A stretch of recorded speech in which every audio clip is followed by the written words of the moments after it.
Hey y'all, hope you're doing well today. So in today's message, we're going to kind of add another layer, you might say, to the last message that I posted about, where we talked about restoration, right? Restoration of the soul. And so in today's message, it's going to be just a more intense application of that. And as opposed to an application, it's more like a revelation, right? Just something that we can ease into. It's sort of like just making a shift, like a paradigm shift, okay? That's going to serve us very well. That's going to just help us to embrace our inner divine light, our inner spark, right? And so it's going to bring us just a lot of peace, just an understanding that there is more, that we are part of more, this what it means to be more, to be expanded, all of that. It's all going to kind of come together and hopefully act as sort of like a balm to your heart, you know what I mean? Just comfort. And so this is from personal experience. I have some things I'd like to share with you, and I won't go too much into detail because I love you guys, but just like the Bible advises us, right, not to cast our pearls before the swine, and because this is a public platform, I'm very careful not to share too many details about very personal things that are special to me, and I just encourage you to do the same. Just as part of that, that suit of armor, you know, that we're supposed to be operating behind, right? Because it's a crazy world out there, right? We talk about it all the time, and unfortunately the darkness is real. And so since I talked about, or since I mentioned the suit of armor, you know, I got all the way through the last journal that I used for my video notes recently, so I picked this one up. And I like to kind of buy, you know, small journals. They're just easier to transport all the different places I go to read, make notes, and to do my filming. And also it just helps with storage, to remember, like, okay, this journal was for this season, and, you know, so on and so forth. But this is the latest one I picked up, and I thought it was cool. It's got these scales, right?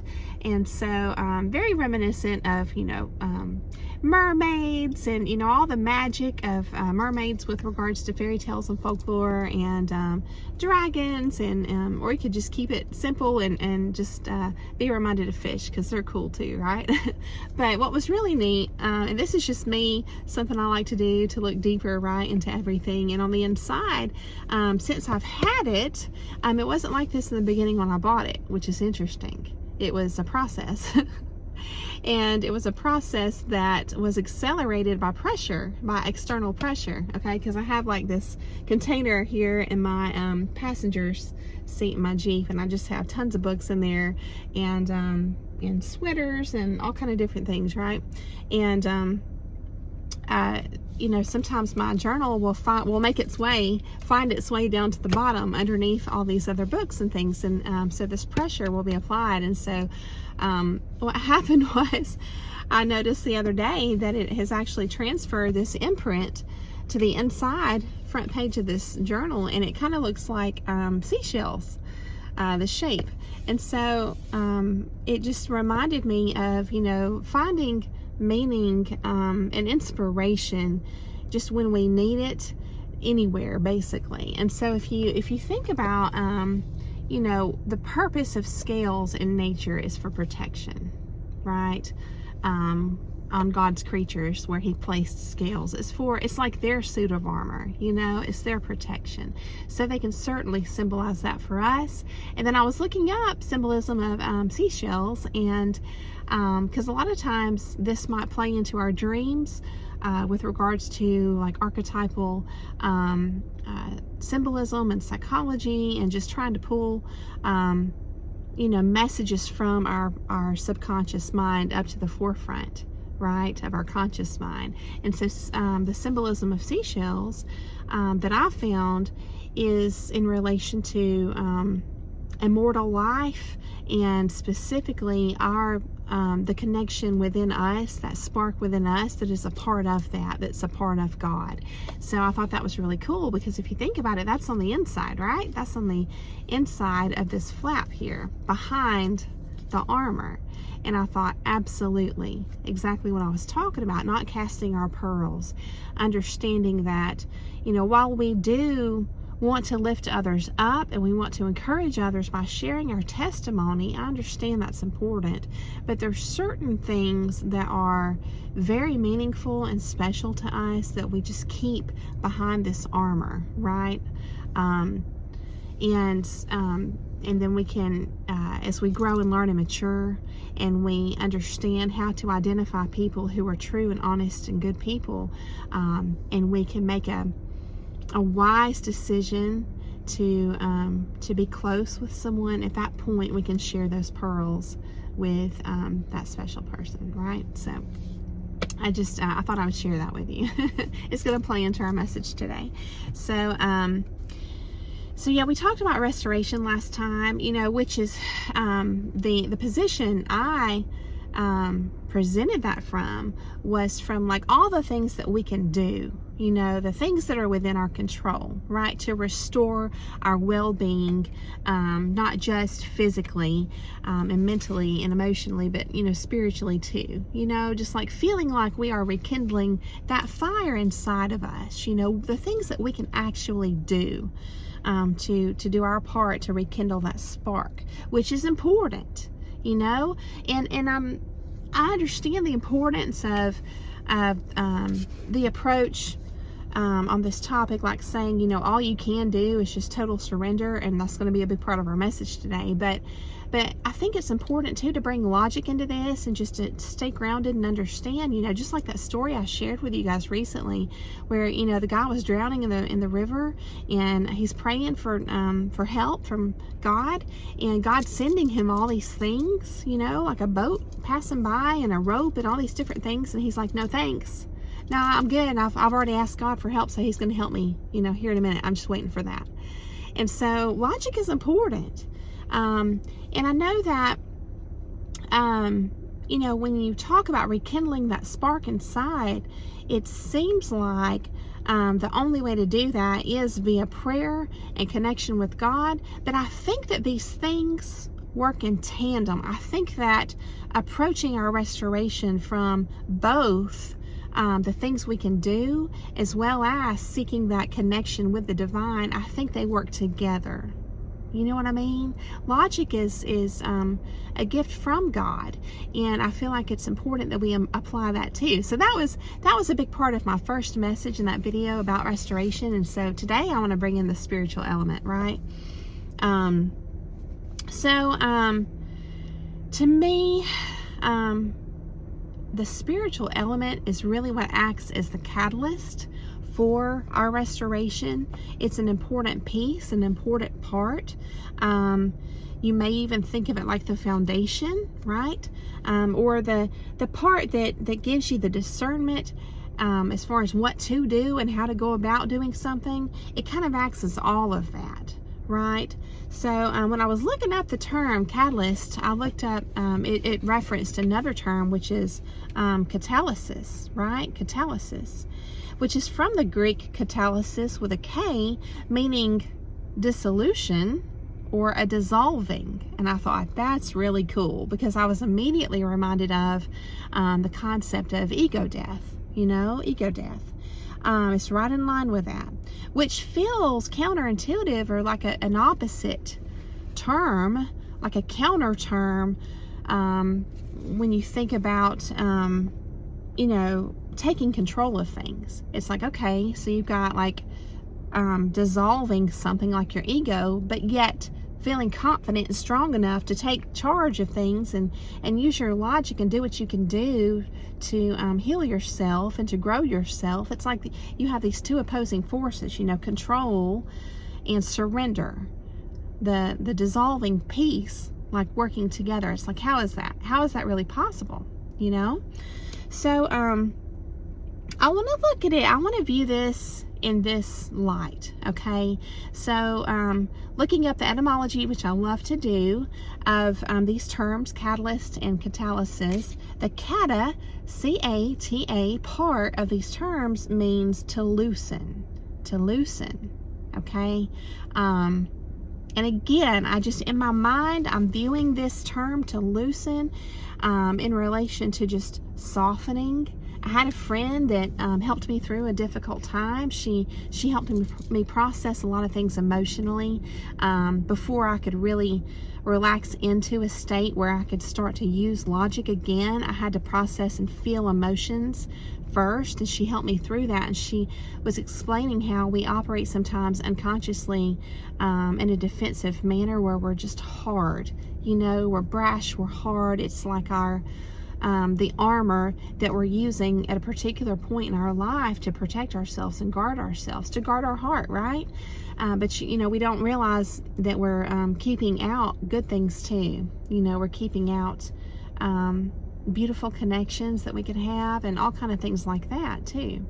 So she used the term soften a lot, and I loved it. So when I hear kata meaning to loosen, I'm reminded of her sharing with me the concept of what it means to soften, you know. And also it reminds me of what I talk about, which is to expand, because if you have something solid, you know, like a cube of ice, and it softens, it's going to melt, it's going to expand, you know. So as we are willing to soften our perceptions, and we are open to learning and growing, then we are expanding our mind, and we can see more from that perspective, you know. So it's just a kind of a cool lens to look at things from. So, you know, while logic, like in that story about the guy in the river, is crucial, logic is crucial, loosening our mental grip on a particular preconception is like paving the way for the catalyst, okay? Which is like the direction and insight from the divine. It's kind of like we're not even going to be receptive unless we are in the right position to have this seed planted from the divine. You see what I'm saying? So, and honestly, when I say direction and insight from the divine, I've never felt, this is just me, I've never felt driven to act, okay? It's like when things have been revealed to me, it's just that, okay? It's like a revelation. And then it's like I understand, God's like, here you go. I just kind of a soft type of like visualization or whatever, however he reveals things to me in his mysterious and various ways, okay? It's like, it's just that, it's a revelation. And then I'm coming to the understanding that it's up to me to decide what to do with it, you know? So in this way, the catalyst doesn't necessarily prompt us to move or act, maybe like in an emergency situation. I could see that, you know, but it's more like a revelation. So, and a subtle one at that, you know. So the thing is, if you truly take to heart that there's a higher power, it's like you understand that we truly are vessels, and that means that we are receivers. There's something that can be filled, right, inside of us. And so in that manner, we are receivers. So it's approaching life from this angle, okay, that gives us this next level of restoration, okay? To me, it's you might consider it like surrendering our desires and doing more asking. Understanding again that we are vessels, right? Because if we're just totally in charge and we're just hitting life hard and we're just, you know, operating solely from logic, it doesn't leave any room. Again, it's that armor is up. There's no softening for this divine seed to be planted in a particular circumstance or situation. So it's keeping in the forefront of our mind that we are vessels, and that if we want a relationship with a higher power, because it is, optional, it's up to us, that's part of the free will, part of this grand design. But if we want that, it's understanding that we are vessels. And so it's like, okay, if I want to receive something, then that means I have to ask. Which again, the Bible has all kind of verses on asking, right? I think there's one that I mentioned recently that says, you have not because you haven't asked, So I just want you to sit with the concept of doing more asking, okay? It's coming to God without an agenda.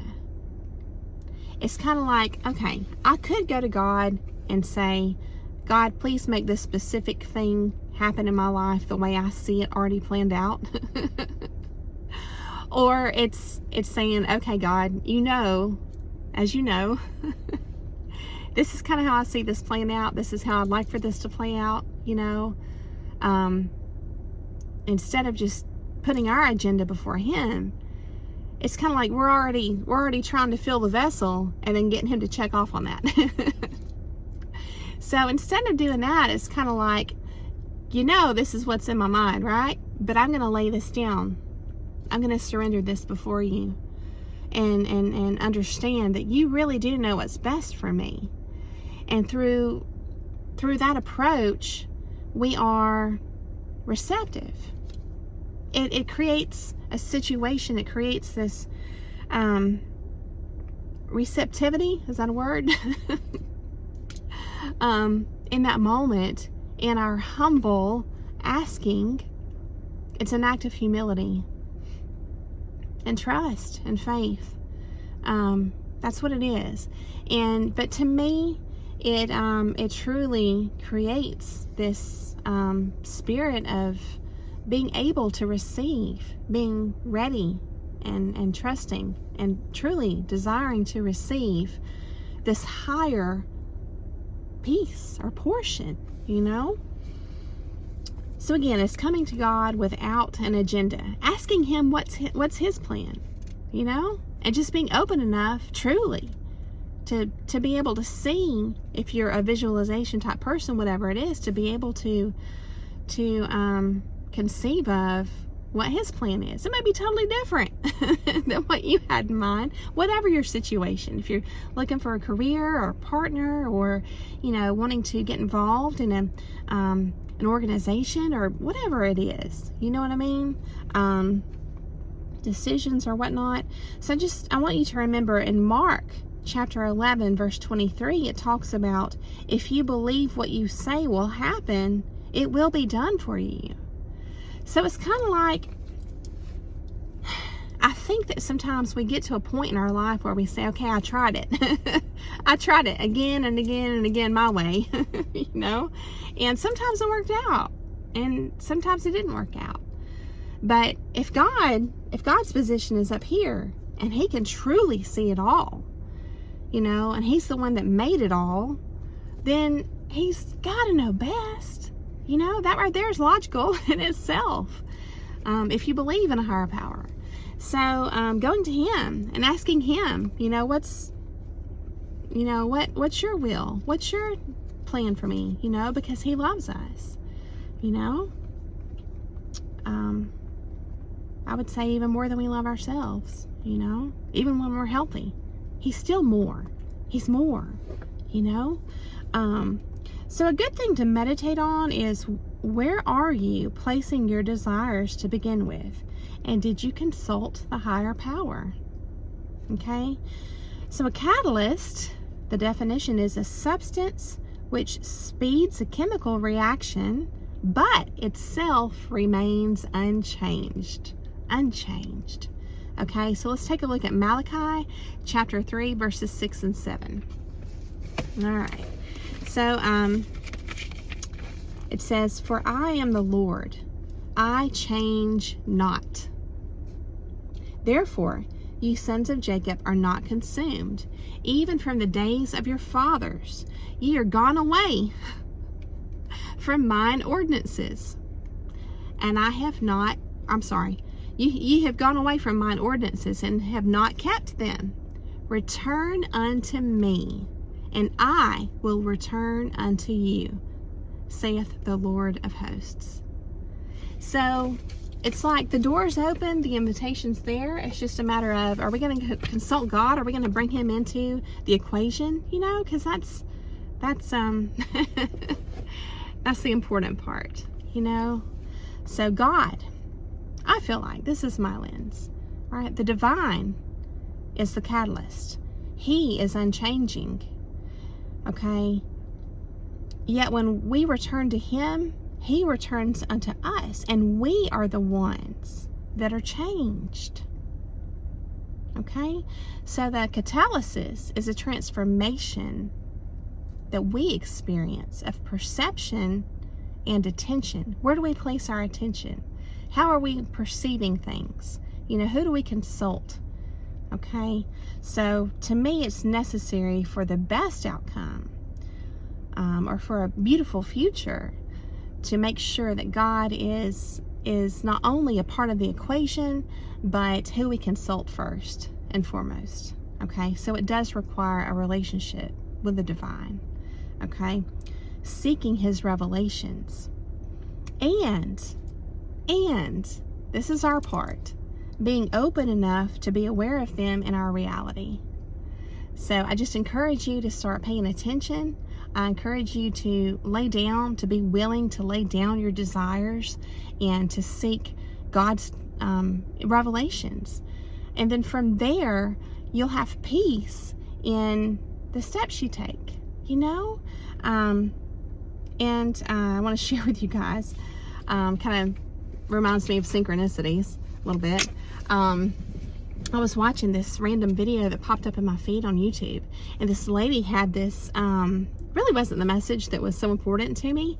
It was just kind of just a casual chat she was having, but in the back, she had this large TV, and there were like all these scenes of underwater, you know, like fish, and then there was a whole scene with jellyfish, and it was beautiful. And it was kind of distracting, you know, for me.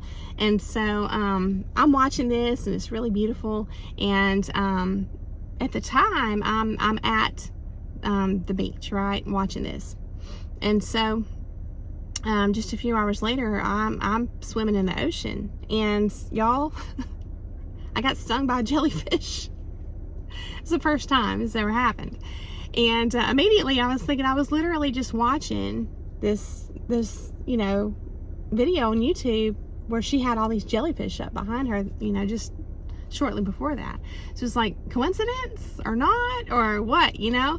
So I just encourage you to just pay attention, you know, in your life. Just really kind of approach life with the intention of being fully awake and observant, and